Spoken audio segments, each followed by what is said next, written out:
We are on. All right, man. Fourth quarter. Did you click a segment?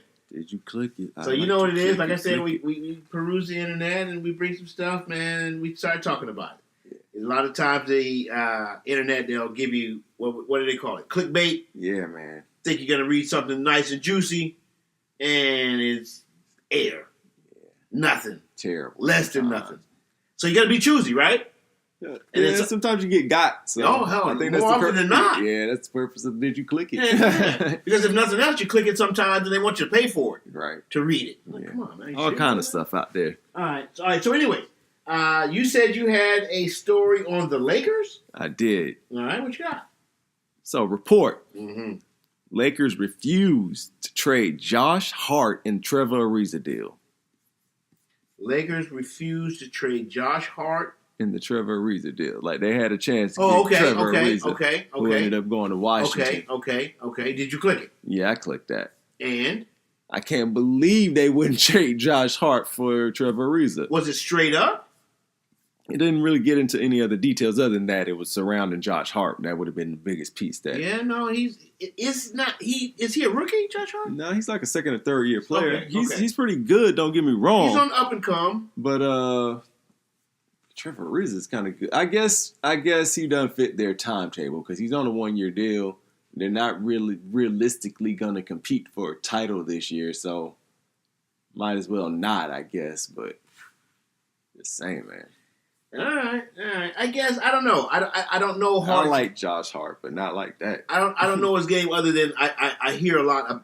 I'm hearing more about him. I won't say a lot. I'm hearing more about him lately.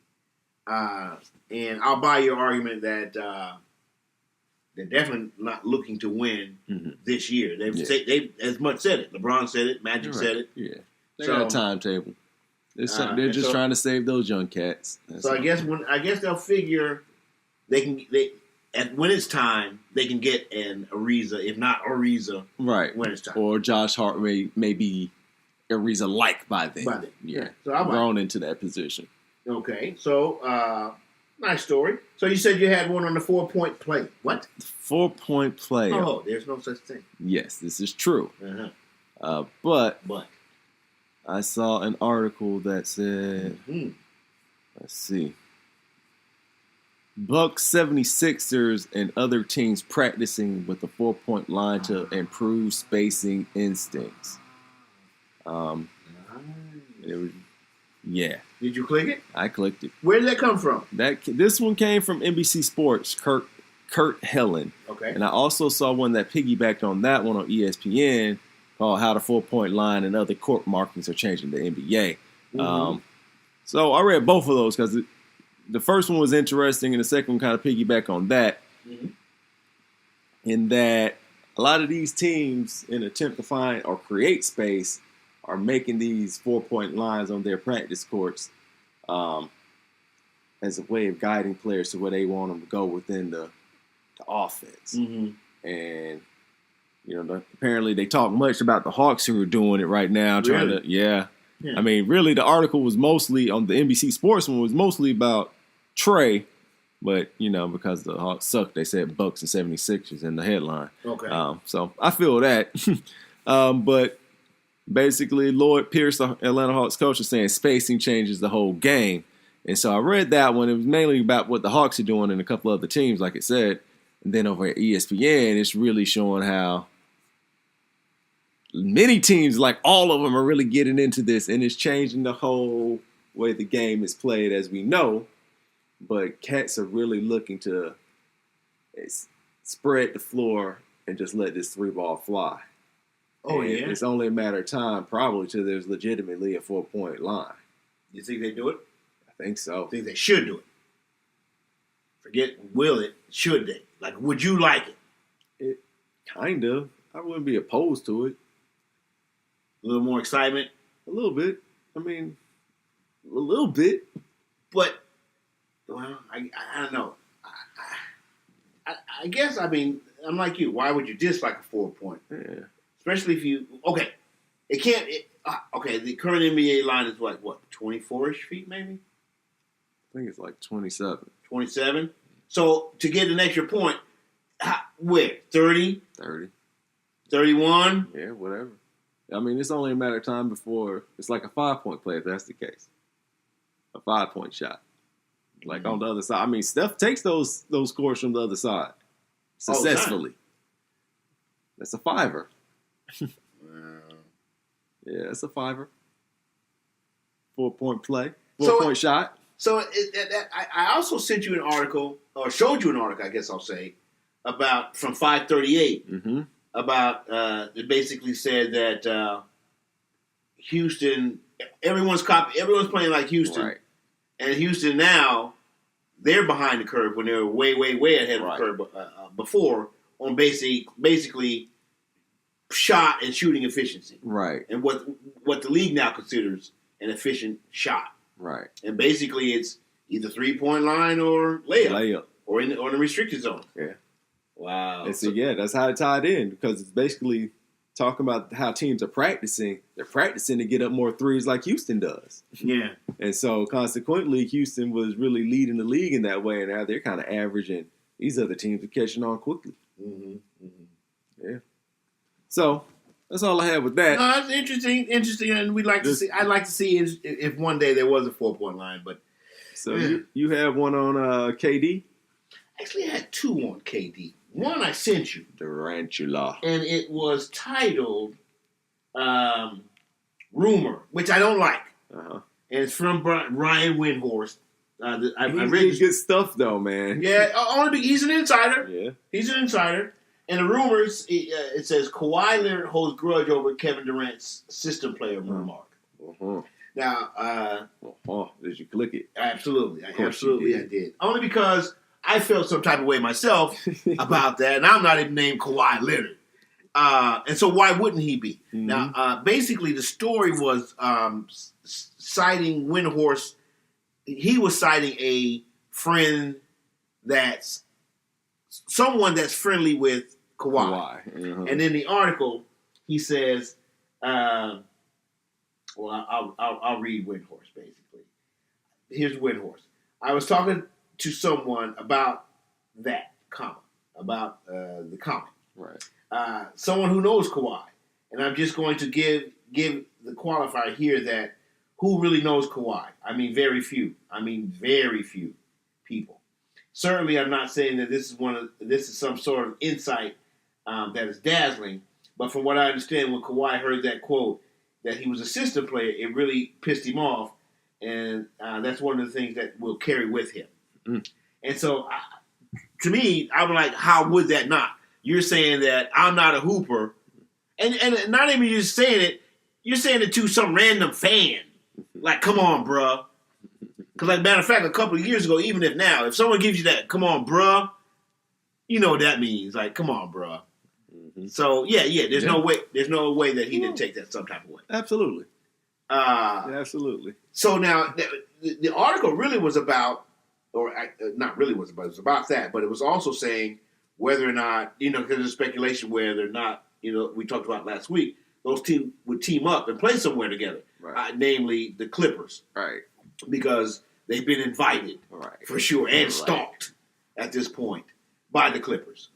And they were saying whether or not that quote and the sentiment behind it would hold carry water 5 years later. And then next year would be even 6 years if they were to play together. Would it? Could it? I don't know. I mean, it's 5 years ago. Winning's a goal now. Sometimes you can let it be because at this point, there's no way Durant would say the same thing. And so if they need to squash that real quick before they teamed up, I can see that happening. And remember you called me a system player? My bad. I was popping off at the mouth. Okay, cool. Now let's go run these cats out of the gym. It'd be that. Okay. All right. So I'll buy that. But I don't think they're going to team up anyways. Yeah. There's that. Exactly. All right. So the second thing I had about KD, I'm sure it's basically the dunk heard around the basketball world in the last couple of nights, if nothing else. Yeah, Boogie punished him. Yeah, a little practice session where I guess they were playing one-on-one. Mm-hmm. And it looks like, because the coach was passing Boogie the ball. So it looks like a drill. Yeah. And Boogie, who looks to be pretty pretty fit. He looked spry. And to pound it on KD the way he did, that was pretty nice. Yeah, Slim Reaper got reaped. Well, matter of fact, nice and scary, I'll say. Yeah. Because we already know, yes. and we are they're Golden State, and then if he's back and capable of this, and he's been shooting, so now he's getting to doing the other stuff. Oh yeah. Now, if he's playing, he's been shooting for a long time. There you go. And it's just his Achilles, right? Yeah, right. So. Mobility factor, recovery factor, all of that. Mm-hmm. Scary. You had another one on Zion. I did, man. Pretty cool. Duke article. Phenom. I did. Pretty cool for me. And my basketball sensibilities. And the article was this. Zion Williamson, quote, "I'd love to play for the Knicks." And so that was from many outlets. This particular story I'm reading. Me too. I'm sorry? He said, me too. Oh, well, no, see, but that's the thing, though. The reason I liked it, and I did click it, mind you. Did you click it? Yeah, I did click it. The reason why I liked it was because, there have been players that say, I'm not going here. Mm-hmm. I'm not going there. How would I besmirch myself for playing for that lowly team? Right. Where, excuse me, who are you? You know what I mean? Mm-hmm. And so Zion, of course, we know who he is, but the NBA doesn't know who he is. And he has to introduce himself to the NBA. Yeah. And so, to me, that's a great attitude that, yes, I'd love to play for anyone, basically. I'll give you a quick quote from him. Yeah, that's what I would think he would say. That's what I would say. Yeah, well, yes, absolutely. I think he was asked whether or not he played for them. I had the quote. Here it goes. He would say, I don't really care where I go. It's just the experience of being in the NBA. Yeah. Whoever wants me and whoever sees the most in me, that's where I want to be. So, but, I mean, that's not even true because it's not so much it's not true. It's just not going to be the reality because it's true for him. But it's basically whoever gets the number one pick. Right. And wants to take, right. Because he's going to be, right? He's going to be number one? It's almost sure. Yeah. It's almost sure because he looks to be a game changer. Yeah, he's a beast. So just the fact that he's coming in with the right attitude and saying, no, I don't want to play for the Knicks or a team like that.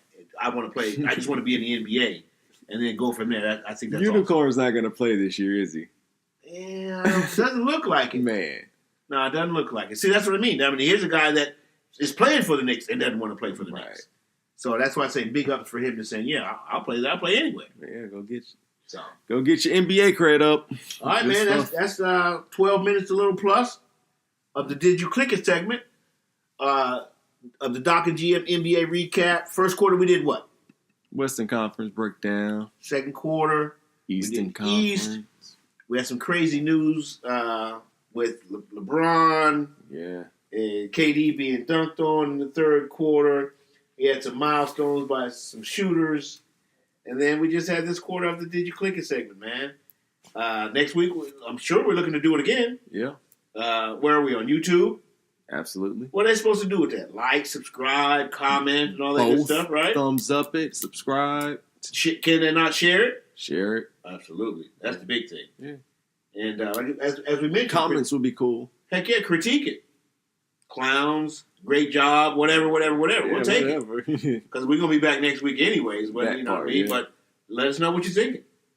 You got anything, bro? I think I'm good. All right, man. Next week then. All right. Oh, wait. We were going to do overtime.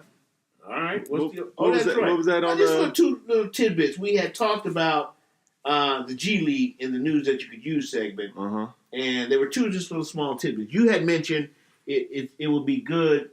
The G League's going to be good now that they have, I don't know if you said now that they do have, but with every team having an affiliate. Right. And it's not that way currently. Right.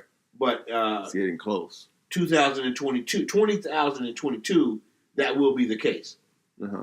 Because I read an article by, they talked about 2022. Yeah, that's just, 3 years from now, Man, basically. wow, yeah. That's just 3 years from now. College Park Hawks are coming. Heck yeah. I can't wait for that. Me too. I'll definitely support it. Because, we're in our beautiful downtown College Park studio here. And so I'll definitely support that. But with that said, I read that a guy that grew up here in Atlanta, played for the Hawks briefly, Sharif Abdul-Rahim. Yeah. He went from being, this was the article, he went from being the third player picked in whatever particular draft he was in to being the president of the G League.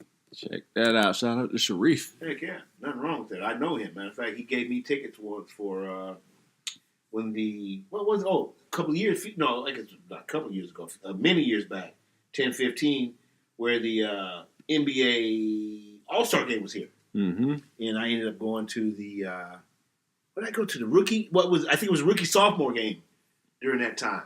And if my memory was better, I could think of who was playing, but appreciate the tickets on that night, Sharif. But yeah, no, big ups to him, the league, and what they're trying to do and what they seem to be accomplishing. Yeah. So that's what I had. All right, cool. We out.